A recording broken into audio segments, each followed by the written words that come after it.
नमस्कार दोस्तों, बहुत बहुत स्वागत करता हूं आप सभी का आपके अपने चैनल बीकॉम कॉर्नर के ऊपर। आज की वीडियो बहुत ज्यादा स्पेशल और इंपॉर्टेंट रहने वाली है तमाम बीकॉम प्रोग्राम और ऑनर्स के 5वें सेमेस्टर के स्टूडेंट्स के लिए। उम्मीद करता हूं आप सभी इस क्लास के दरमियान मेरे साथ आखिरी तक जरूर जुड़े रहेंगे। कंटेंट अगर आपको यूजफुल और हेल्पफुल लगे तो इस वीडियो को लाइक करके अपने दोस्तों के साथ शेयर जरूर करेंगे। बहरहाल विदाउट वेस्टिंग टाइम चलिए शुरू करते हैं। माय डियर फ्रेंड्स, टाइटल और थंबनेल देख के आप सभी को अंदाजा लग गया होगा आज की वीडियो के अंदर हम आपके 5वें सेमेस्टर के बीकॉम प्रोग्राम और ऑनर्स रेगुलर एसएल और एनसी वेब तीनों के लिए आपके 5वें सेमेस्टर के one of the practical subject management accounting को लेकर के चर्चा करने वाले हैं। देखिए, आपके एग्जामिनेशन की डेट शीट या मैं कहूंगा revised tentative date sheet Delhi University की तरफ से रिलीज कर दी गई है। जो डेट आपको प्रोवाइड की गई है, आप लोग मान के चले फाइनल जो डेट शीट आपकी आएगी वो इसी रिवाइज्ड टेंटेटिव डेट शीट के आसपास होगी। कुछ थोड़ा बहुत फर्क आपको देखने को मिल सकता है। तो ऐसे में आप सभी के लिए एक बड़ा सवाल उठता है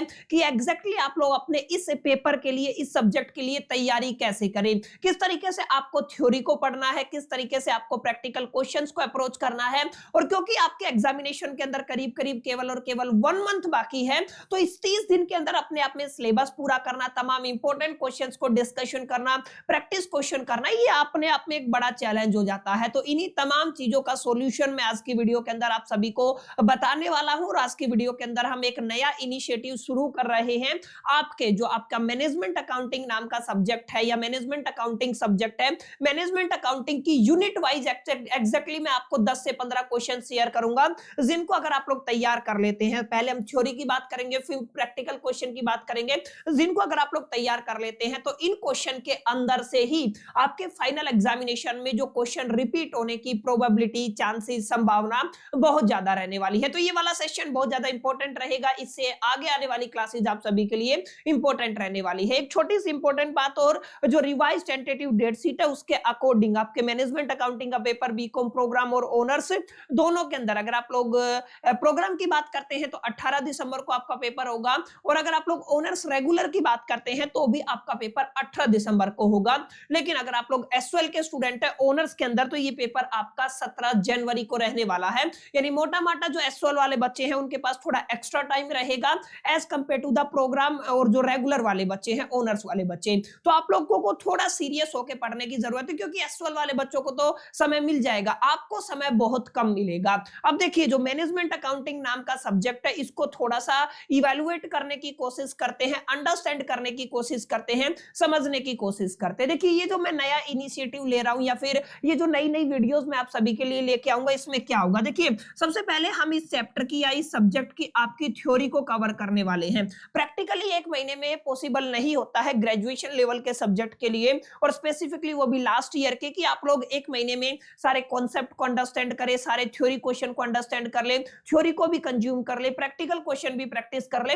ये प्रैक्टिकली पॉसिबल नहीं है। लेकिन अगर आप लोग थ्योरी की बात करते हैं या मैं न्यूमेरिकल की भी बात करूं, क्योंकि आपका प्रैक्टिकल सब्जेक्ट रहेगा, चाहे आप लोग थ्योरी की बात करें चाहे आपको न्यूमेरिकल की बात करें, तो अगर आप लोग इवैल्यूएट करेंगे तो आप लोग पाएंगे माय डियर फ्रेंड्स, दोनों के अंदर अगर आप लोग 80/20 प्रिंसिपल को लगाते हैं तो केवल और केवल आपके 20% ऐसे टॉपिक बनते हैं माय डियर फ्रेंड्स, जो आपको फाइनल एग्जामिनेशन के अंदर 80% रिजल्ट दिला सकते हैं। इस सब्जेक्ट के अंदर नहीं, हर एक सब्जेक्ट के अंदर ये रूल फॉलो होता है जिसको आप लोग पेरेटो प्रिंसिपल बोलते हैं। यानी कि अगर आप लोग ध्यान से क्वेश्चंस को एनालिसिस करते हैं, जैसे मैंने अपने पर्सनल लेवल पे जो ये आपका सब्जेक्ट है इसके अंदर मैंने दोनों चीजों को एनालिसिस किया। पहले आपका सीबीएसई वाले पेपर को एनालिसिस किया, उसके बाद अभी आपके जो एनईपीपी के पेपर है उनको एनालिसिस किया। तो मैंने एक चीज कॉमन देखी कि अगर आप एक पर्टिकुलर करिकुलम को, एक पर्टिकुलर पैटर्न को, नंबर ऑफ क्वेश्चंस को पकड़ लेते हैं ना, तो आप लोग अपने फाइनल एग्जामिनेशन के अंदर बेहतर स्कोर कर सकते हैं। जैसे मैक्स टू मैक्स एक यूनिट के अंदर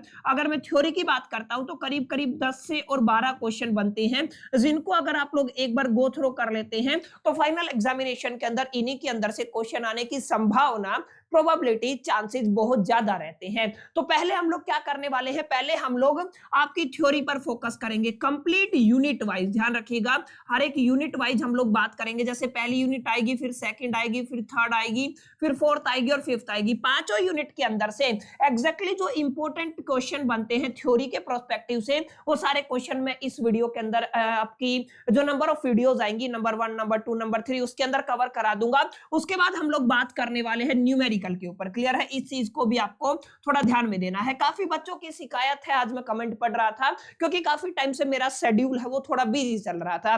देखिए आप सभी कमेंट करते हैं, सेमेस्टर 3 वाले बच्चे कमेंट करते हैं, सेमेस्टर 5 वाले बच्चे इस सब्जेक्ट के लिए काफी डिमांड करते हैं कि सर आपने बोला था एग्जामिनेशन से पहले सिलेबस पूरा हो जाएगा। हालांकि इनकम टैक्स का सिलेबस मैं पूरा करा चुका हूं, इस सब्जेक्ट का बाकी है जिसको आप लोग मैनेजमेंट अकाउंटिंग बोलते हैं। देखिए मैं जो आपका बिजी रहने का एक ही रीजन है, आपके जो फाइनल एग्जामिनेशन की डेट शीट आई है उसी के अकॉर्डिंग आपके लिए ही कंटेंट में बिजी हूं, यानी कि आपके लिए किस तरीके से हम लोग आपके फाइनल एग्जामिनेशन को टारगेट करके बेहतर से बेहतर स्कोर कर सकते हैं, इसी प्लानिंग के अंदर हम बिजी हैं। किस तरीके का कंटेंट आपको कंज्यूम करना है, किस तरीके से तैयारी करनी है, कौन से क्वेश्चन पर फोकस करना है।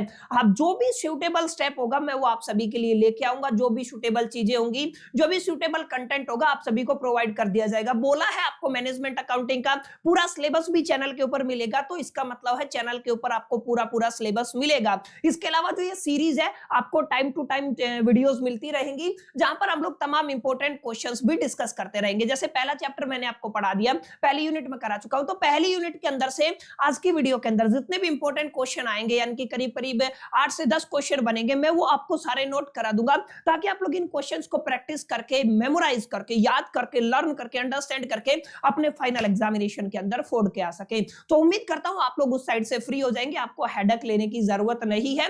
बस आप लोग इन वीडियोस को अपना प्यार और सपोर्ट जरूर दिखाइएगा। अगर 150-200 व्यूज पे अगर वीडियो रुक जाती है तो ऑब्वियस सी बात है यार, फिर भी किसी भी टीचर का मन नहीं करता कंटेंट क्रिएट करने को। जैसे मैं अपने पर्सनल लेवल पे बात करूं, एक तो टाइम थोड़ा कंजस्टेड होता है, फिर भी मैं आप सभी के लिए रेगुलर कंटेंट लेके आता हूं। अकेला चैनल है जिसने ग्रेजुएशन लेवल पे इतना डिटेल में जाकर के पूरा इनकम टैक्स पढ़ाया है। एक चैनल का नाम बता दीजिए, कोई भी नहीं है। उसके अलावा आप सभी की डिमांड पे मैंने टेलीग्राम चैनल बना दिया जहां पर मैं जितना भी कंटेंट है मैंने बोला हुआ टीम को सारा अपलोड करते रहते हैं वो, यानी कि आप सभी की जो सुविधा के लिए जो टूल्स हम लोग आप सभी को प्रोवाइड कर सकते हैं, जो भी कंटेंट प्रोवाइड कर सकते हैं वो सारी कर रहे हैं। लेकिन अगर आप लोग इन वीडियोस के ऊपर अपना प्यार सपोर्ट नहीं दिखाएंगे, वीडियो को लाइक शेयर और चैनल को सब्सक्राइब नहीं करेंगे, हर एक वीडियो के नीचे कमेंट नहीं करेंगे, तो वीडियो की परफॉर्मेंस रुक जाती है और वहां पर जाकर के हमें भी थोड़ा डिमोटिवेशन आता है। और उस केस में हम लोग क्या करते हैं, ऑफलाइन पे ज्यादा फोकस करते हैं। तो आप सभी से हम्बल रिक्वेस्ट है, प्लीज इन वीडियोस को लाइक शेयर किया करें, अगर चैनल पे पहली बार आते हैं तो सब्सक्राइब कर लिया करें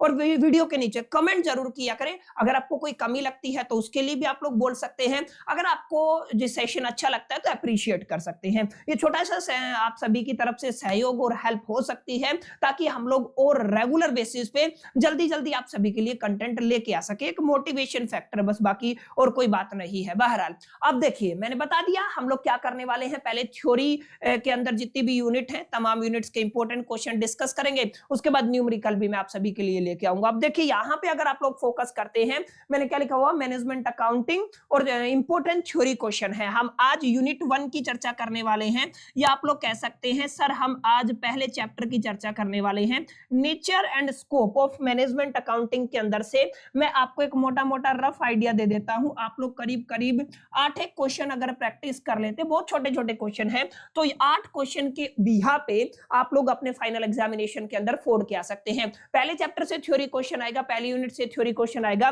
मैं लिख के देता हूं। इन 7-8 क्वेश्चन को अगर आप लोग कर लेंगे तो इससे बाहर आपको आपके फाइनल एग्जामिनेशन के अंदर क्वेश्चन देखने को नहीं मिलेगा। आपसे इससे कोई फर्क नहीं पड़ने वाला, आप चाहे बीकॉम प्रोग्राम के बच्चे हो, ऑनर्स के बच्चे हो, एसओएल रेगुलर या एनसी वेब से, इससे कोई फर्क नहीं पड़ने वाला है। साथ एक चीज और नोट कर लीजिएगा माय डियर फ्रेंड्स, ये जो पीडीएफ है अगर आप लोग एक्सेस करना चाहते हैं तो यहाँ पे कॉर्नर पे आपको एक क्यूआर दिख रहा होगा, अच्छे से आप लोग इसको स्कैन कर लीजिएगा। हमारा ऑफिशियल चैनल है टेलीग्राम के ऊपर बीकॉम कॉर्नर नाम से, उसको ज्वाइन कर लीजिए। वहां पर आपको तमाम सेशंस के लिंक और पीडीएफ वगैरह और ऐसा कंटेंट जो हम लोग यूट्यूब पे नहीं लेके आ सकते, कुछ पॉलिसी और गाइडलाइन के अकॉर्डिंग, वो वाला कंटेंट भी आपको वहां पे मिल जाएगा। जैसे फ्री नोट्स वगैरह हो गए कॉपीराइट के थ्रू हम लोग यहाँ पे जिनको डिस्कस नहीं कर सकते हैं, तो आप लोग मेक श्योर करके इस टेलीग्राम चैनल को जरूर ज्वाइन कर लीजिएगा। बाकी अब बढ़ते हैं हमारे पहले क्वेश्चन की तरफ। देखिए पहला क्वेश्चन जो काफी टाइम रिपीट होता है, मोस्ट इंपोर्टेंट है, ये घुमा फिरा के आपके एग्जामिनेशन के अंदर बहुत बार ये क्वेश्चन रिपीट हुआ है। Management accounting is the presentation of accounting information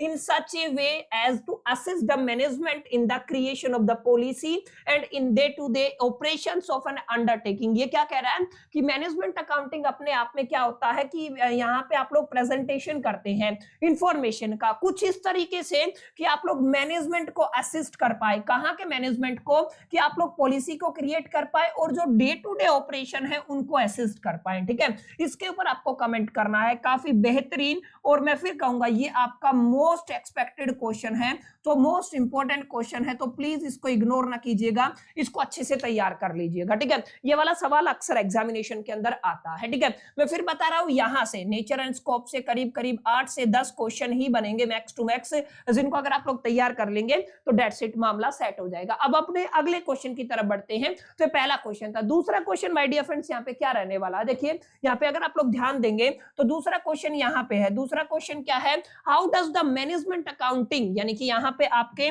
दो अलग अलग अकाउंटिंग आपको पढ़ना है। एक तो मैनेजमेंट अकाउंटिंग आपको पढ़ना होता है, और दूसरा क्या होता है माय डियर फ्रेंड्स, अगर आप सभी को याद हो, एक कॉस्ट अकाउंटिंग होता है, एक फाइनेंशियल अकाउंटिंग भी होता है माय डियर फ्रेंड्स।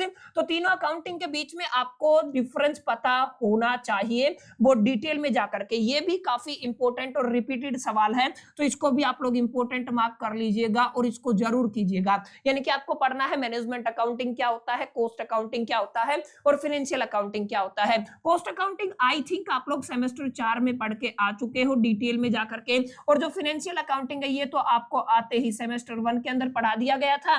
और अगर आप लोग यहाँ पे ध्यान देंगे, अगर आप लोग मैनेजमेंट अकाउंटिंग की बात करते हैं तो ये आपको सेमेस्टर 5 में प्रोवाइड किया गया है। यानी ये दोनों अकाउंटिंग आप लोग पहले पढ़ चुके हैं, तो आप लोग बहुत डिटेल में जाकर के कंपैरिजन कर सकते हैं, बहुत डिटेल्ड एक्सप्लेनेशन यहाँ पे दे सकते हैं। लेकिन आप लोग मान के चले ये जो क्वेश्चन होते हैं ना, ये करीब करीब 4 नंबर से लेके और 6 मार्क्स तक आपके फाइनल एग्जामिनेशन के अंदर पूछे जाते हैं, तो आप लोग उसी हिसाब से वर्ड्स की लिमिट रखिएगा। बाकी लिखना चाहे तो आप लोग अच्छे से इस क्वेश्चन को फ्रेम कर सकते हैं। क्वेश्चन नंबर 1 काफी रिपीटेड है, क्वेश्चन नंबर 2 काफी रिपीटेड है, प्रोबेबिलिटी संभावना चांसेस ज्यादा रहेगी एग्जाम के अंदर आने की। चलिए अगले क्वेश्चन की तरफ बढ़ते हैं। तो ये आपका, अगर आपने ये वाला सवाल कर लिया ना, तो 3 अलग अलग सवाल यहाँ से निकल सकते हैं। कॉस्ट अकाउंटिंग से आप लोग क्या समझते हैं, फाइनेंशियल अकाउंटिंग से आप लोग क्या समझते हैं, और मैनेजमेंट अकाउंटिंग से क्या समझते हैं। वहीं से जुड़ा हुआ आपका एक सवाल है मैनेजमेंट, कॉस्ट मैनेजमेंट का क्या मतलब होता है, आपको डिटेल में जाकर के इसको एक्सप्लेन करना है। समझ में आया, कॉस्ट अकाउंटिंग होता है, ऐसे ही फाइनेंशियल मैनेजमेंट होता है, ऐसे ही आपको कॉस्ट मैनेजमेंट के ऊपर कमेंट करना है। इसकी एक्सप्लेनेशन आपको पता होनी चाहिए, अक्सर ये सवाल एग्जाम के अंदर देखा गया है। क्लियर, तो उम्मीद करता हूं ये बातें आपको समझ में आई होंगी। ये कुछ 7, 8, 10 क्वेश्चन बनेंगे मैक्सिमम अगर आप लोग देखेंगे। जैसे अगले क्वेश्चन की बात करते हैं, डिफाइन द टर्म। अब यहाँ पे 2 टर्म आपको डिफाइन करनी है। पहला कॉस्ट कंट्रोल आपको डिफाइन करना है, आगे आपको कॉस्ट रिडक्शन डिफाइन करना है।